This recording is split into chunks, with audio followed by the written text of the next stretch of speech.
a fantastic fruit loaf that's lovely to have for morning tea or afternoon tea. What makes this quite special is we're using a berry compote to keep this loaf super moist. Now I'm also adding some apples to get the stability in the compote.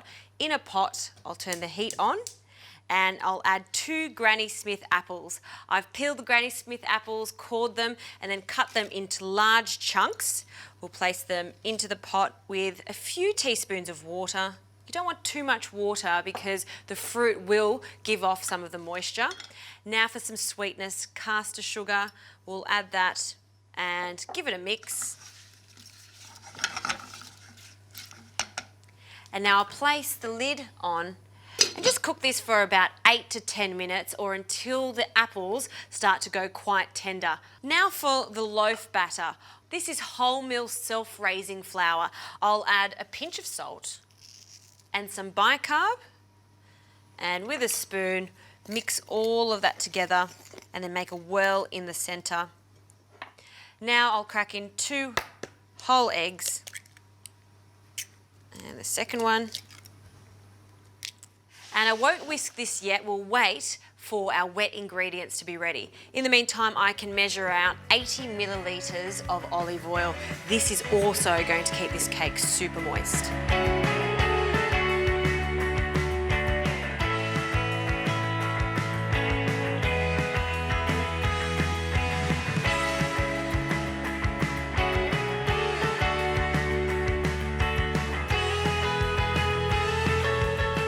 Cooking for 10 minutes and have a look at that. That is just delectable, sticky apples. Now I've just been using a whisk just to break up the apples a little. Don't break them all up because I like texture in this. Now while this is still hot, we can add our berries. So there's about 125 grams per punnet and I like to leave them whole. Blueberries in first and blackberries and some raspberries. By all means, you can use any type of berry you like. You can just keep it as raspberries or blueberries if you like. It's up to you. And now we'll fold them in and the heat of the apples will start to cook the berries and break them down. Doesn't that look yummy? I mean, I could have that just over some ice cream and be very content. But this is for our loaf. Now for some spices that go with the berries, cinnamon and clove. I like a generous amount of this. We'll sprinkle it in, along with some honey. And now we can finally add that 80 ml of extra virgin olive oil. This combination is just spectacular.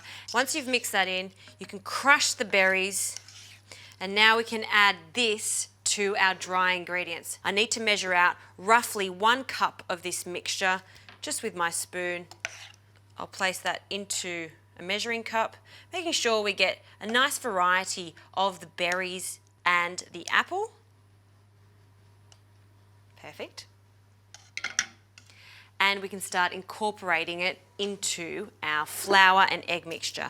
Break up the eggs, just give them a little whisk, just to combine those yolks and the egg whites.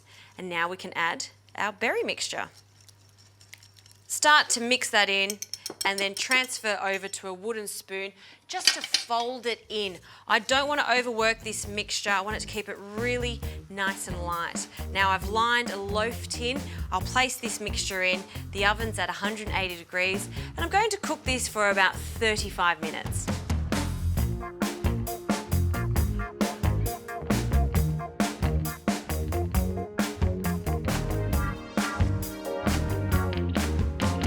Now the loaf is cooked, I've allowed it to cool, and you would have noticed that I added some oats to the top of the batter before I placed it in the oven. I just think it gives it that really lovely finish. Now I'll take the paper off. That baking paper works a treat because it's just so easy to take that loaf out of the tin. I'm going to cut this straight down the centre to show you Look at that gorgeous purple colour. And because we had that texture throughout the compote, we've got big chunks of berries. This is so moist and it's so yummy. And because we've added that olive oil to it, this loaf will actually last a few days without drying out. How I like to present it, a nice, generous piece onto a plate, and the reserved berries with that olive oil through it, a big spoonful over the top, and then some of the juices, just drizzle it over the loaf. If you like, a dollop of cream, or I'm going to keep it nice and healthy with some yogurt. You know what, I did say this is fantastic for morning tea or afternoon tea, but you know what, with that extra compote on top of it, that looks like a beautiful dessert. I'm going to dig in.